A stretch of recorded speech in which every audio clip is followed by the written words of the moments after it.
नमस्ते. श्री स्वामी समर्थ. आजची रेसिपी आहे तिखट भाकरी. ह्या बघा, इथे तिखट भाकरी बरोबर खायला आहे लसणाची मिरची आणि दही.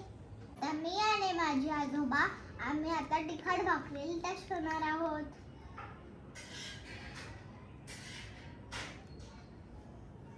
थालीपीठ कसं झालंय? खूप छान झालेत बेटा. जर तुम्हाला पण ही रेसिपी बघायची आहे कशी केली आपण, तर चला आपण ही रेसिपी कशी केली ती पाहूया. चला. नमस्कार, स्वागत आहे आपलं. तर आज आपण बनवणार आहोत एक नाश्त्याचा प्रकार, तोही शिळ्या चपाती भाकरीपासून.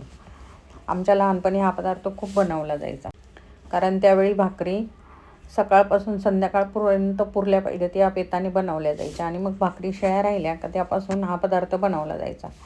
तर आता ही शिळी भाकरी आणि चपाती मी मोडून अशी पाण्यामध्ये भिजत टाकणार आहे, छोटे छोटे तुकडे करून. 2-3 तास हे भिजत ठेवायचे, म्हणजे मग ते छान भिजलं जातं आणि वाटता येतं. तर हे बघा, हे आपण भिजत ठेवणार आहोत 2-3 तासासाठी. तर आता आपण हे भिजत ठेवलं होतं, 2-3 तास झालेत. आपण बघणार आहोत ते कसं भिजलं आहे ते. हे बघा, व्यवस्थित भिजलं गेले. आता आपण ते थोडंसं दोन्ही हातामध्ये दाबून त्यातलं जास्तीचं पाणी आपल्याला काढून टाकायचं, म्हणजे आपलं मिश्रण पातळ होणार नाही. तर आता हे असं करून आपण मिक्सरमध्ये वाटून घेणार आहोत. पूर्वी पाट्यावर वाटलं जायचं, पण आता मिक्सरमध्ये वाटतात. तर आता हे मिक्सरमध्ये सगळं आपल्याला बारीक वाटून घ्यायचं एकदम. हे बघा, आता मी वाटण काढून घेतले. ते वाटून एका भांड्यामध्ये अशा प्रकारे सगळं आपल्याला ते वाटून भांड्यामध्ये काढून घ्यायचं आहे. आता हे वाटून झालं आहे आपलं. आता त्यामध्ये बारीक चिरलेला कांदा टाकणार आहोत आपण. तीळ टाकायचे थोडेसे, ओवा टाकायचा आहे, हिंग टाकायचा आहे, थोडीशी साखर टाकायची आहे यामध्ये, चवीप्रमाणे मीठ टाकायचं आहे त्यामध्ये, हळद टाकायची चमचाभर आणि तिखटाप्रमाणे लाल तिखट टाकायचं आहे.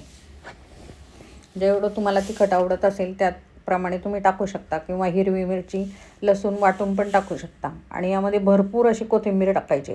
कोथिंबीरीने ह्या भाकरीला खूप छान चव येते. आणि माझ्याकडे थालीपीठ भाजणीचं पीठ आहे, हे मी टाकणार आहे. तुम्ही चणा डाळीचं पीठ, बाजरीचं पीठ, गव्हाचं पीठ असंही थोडं थोडं टाकून त्यामध्ये करू शकता तुम्ही. तर आता मी थालीपीठ भाजणीचे 1 वाटीभर पीठ याच्यात टाकले आणि आता हे सगळं मिक्स करून घेणार आहे मी. हे छान आता मिक्स करून झाले. आता याच्या आपण कपड्यावर थालीपीठ टाकून घेणार आहोत. हा आता माझा थालीपीठ भाकरी बनवण्याचा कपडा आहे, तो मी स्वच्छ धुवून घेतला आहे. आता त्याच्यावर थोडंसं पाणी टाकायचं आहे, खाली पोळपट घेतला आहे मी.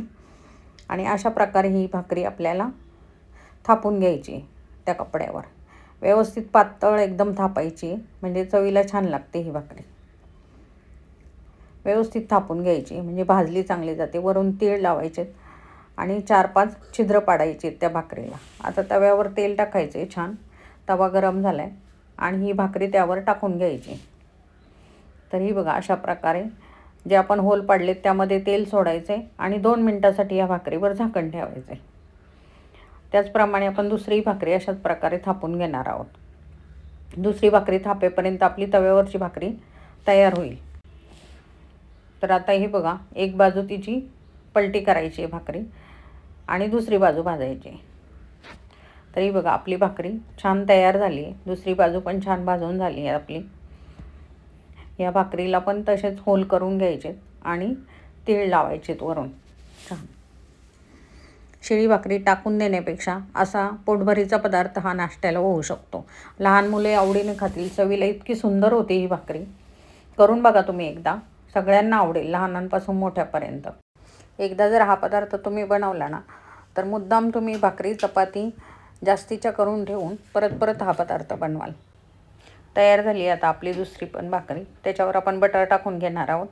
ही भाकरी आपण दह्याबरोबर, लसणाच्या चटणीबरोबर, खरड्याबरोबर, लहान मुलं सॉसबरोबरही खाऊ शकतात, किंवा आपण अशीही खाऊ शकतो. ती चवीला अप्रतिम लागते. तर करून बघा अशा प्रकारे तर अशी तिखट भाकरी तुम्ही नक्की बनवून बघा. जर तुम्हाला ही रेसिपी आवडली असेल तर आमच्या व्हिडिओला नक्कीच लाईक करा, शेअर पण करा आणि नक्की सबस्क्राईब पण करा. थँक्यू.